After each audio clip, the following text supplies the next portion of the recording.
Menko Polhukam Mahfud MD bentuk tim pencari fakta untuk tragedi Kanjuruhan, Malang.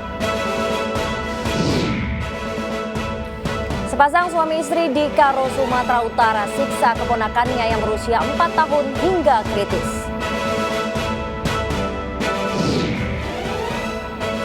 Partai Nasdem resmi usung Anies Baswedan menjadi bakal calon presiden 2024.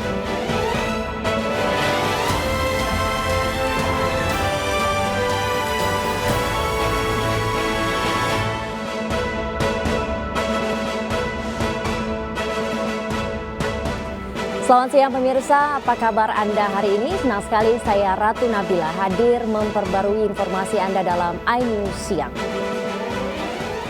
Ya pemirsa, hari ini kami awali informasi dari tragedi Kanjuruhan. Tim identifikasi dan forensik Polres Malang menggelar olah TKP di Stadion Kanjuruhan Kabupaten Malang. Pasca kerusuhan usai laga Arema kontra Persebaya.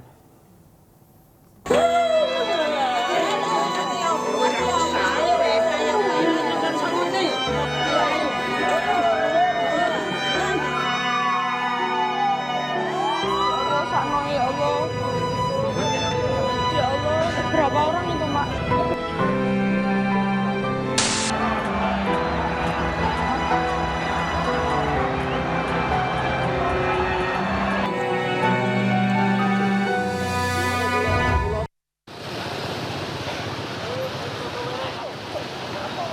Identifikasi dan forensik Polres Malang menggelar olah TKP di Stadion Kanjuruhan, Kabupaten Malang. Pasca kerusuhan usai laga Arema kontra Persebaya. Sedangkan jumlah korban meninggal tercatat 125 orang. Proses olah TKP di Stadion Kanjuruhan Kabupaten Malang, Jawa Timur berlangsung tertutup. Media hanya diperbolehkan mengambil gambar dari jarak jauh untuk kelancaran petugas. Banyaknya warga yang melintas menghambat jalannya proses identifikasi. Demi kelancaran warga diminta untuk mundur dari area steril tim identifikasi dan forensik Polres Malang. Setelah proses verifikasi dan pembaruan data, Kapolri Jenderal Listio Sigit Prabowo mengumumkan jumlah korban meninggal dalam tragedi Kanjuruhan Malang sebanyak 125 orang.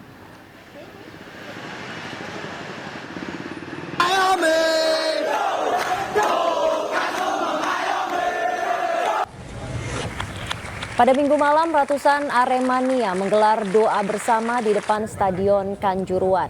Mereka berkumpul dengan menyalakan lilin dan berdoa bersama. Haru biru mengiringi jalannya prosesi doa. Peserta doa berharap agar insiden tragis seperti ini tidak akan terulang kembali dan pemerintah mengusut tuntas atas tragedi ini. Selain itu, mereka juga berharap agar manajemen pembenahan dalam pengamanan supporter saat pertandingan. Kita adalah gerakan spontanitas untuk mengirim doa kepada teman-teman supporter Aremania yang menjadi korban tindakan represif daripada pihak keamanan yang dilakukan di Stadion Kanjuruhan.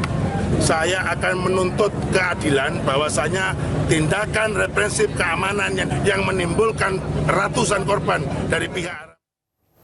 Aksi solidaritas dan keprihatinan juga mendoakan para korban tragedi Kanjuruhan juga digelar di depan GBK Senayan.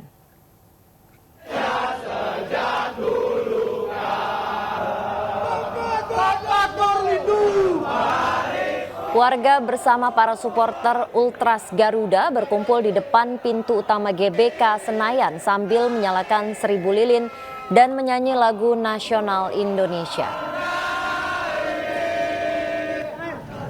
Para supporter juga membawa banner bertuliskan tidak ada pertandingan sepak bola yang sebanding dengan nyawa seseorang. Aksi 1000 lilin ini berlangsung didampingi aparat pengamanan untuk mengkondusifkan suasana. Kita di sini bersatu untuk Indonesia. Aksi solidaritas juga datang dari para pecinta sepak bola di Lampung. Para simpatisan menyalakan lilin dan menyanyikan yel-yel Aremania di halaman Stadion Sumpah Pemuda Bandar Lampung. Kegiatan diawali dengan penyalaan lilin tanda duka cita mendalam yang dirasakan oleh seluruh pecinta sepak bola tanah air. Seluruh peserta yang hadir menundukkan kepala sejenak mengheningkan cipta bagi para korban jiwa tragedi Stadion Kanjuruhan di Malang, Jawa Timur.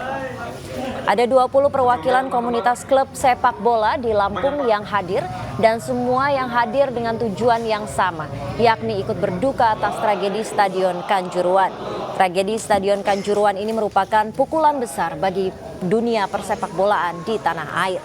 Cinta sepak bola Lampung berharap PSSI melakukan evaluasi atas seluruh kebijakan yang dikeluarkan. Dan mereka juga meminta kinerja aparat dievaluasi dan tragedi Kanjuruhan diusut tuntas.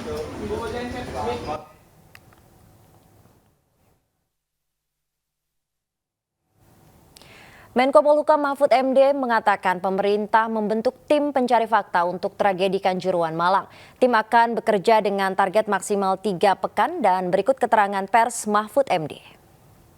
Untuk mengungkap kasus atau peristiwa Kanjuruhan yang terjadi pada tanggal 1 Oktober 2022, maka pemerintah membentuk tim gabungan independen pencari fakta atau TGIPF yang akan dipimpin langsung oleh Menko Polhukam, yang keanggotaannya akan ditetapkan paling lama dalam 24 jam ke depan, yang nantinya akan terdiri dari pejabat atau perwakilan kementerian yang terkait, kemudian organisasi profesi olahraga sepak bola, pengamat, akademisi, dan media massa. Nanti akan diumumkan secepatnya. Itu yang tugasnya kira-kira akan bisa diselesaikan, diupayakan selesai dalam 2 atau 3 minggu ke depan. Untuk mengungkap kasus atau peristiwa Kanjuruhan yang terjadi pada tanggal 1 Oktober 2022, maka Ya, sebelumnya Kapolri Jenderal Listio Sigit Prabowo tinjau lokasi kerusuhan bola di Stadion Kanjuruhan, Malang, Jawa Timur. Kapolri akan mengevaluasi kerusuhan yang memakan korban jiwa hingga 125 orang. Anggotaannya.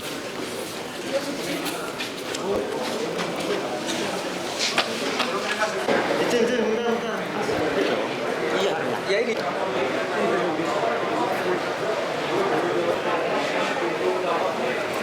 Bentar, masih ada. Stadion Kanjuruhan.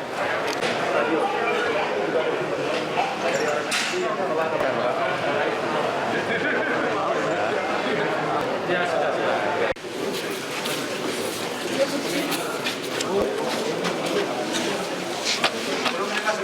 Izin, bentar.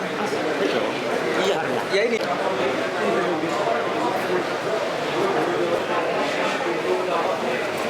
Bentar, masih ada.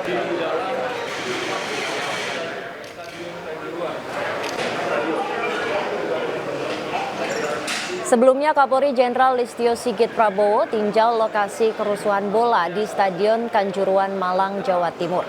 Kapolri akan evaluasi kerusuhan yang memakan korban jiwa hingga 125 orang. Usai mengunjungi Stadion Kanjuruhan bersama dengan Menpora Zainuddin Amali, Kapolri menyatakan akan mengevaluasi dan menginvestigasi kericuhan di laga Arema FC kontra Persebaya. Izin, bentar. Iya, ya ini.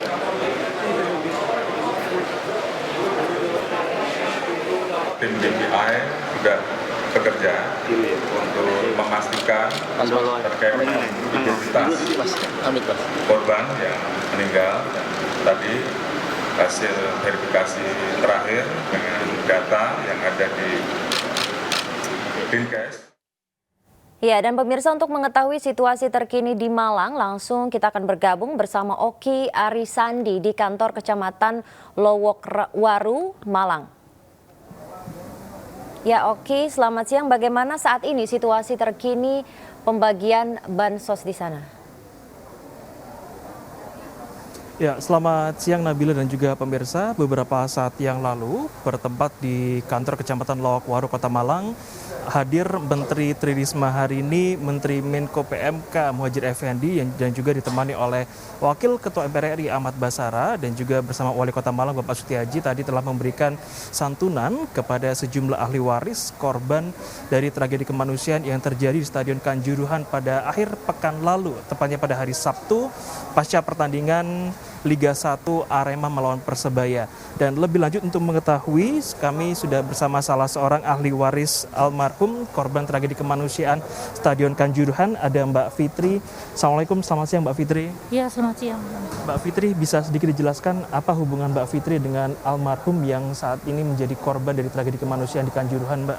Ya, saya selaku adik dari istrinya yang mengalami yang menjadi korban itu tadi.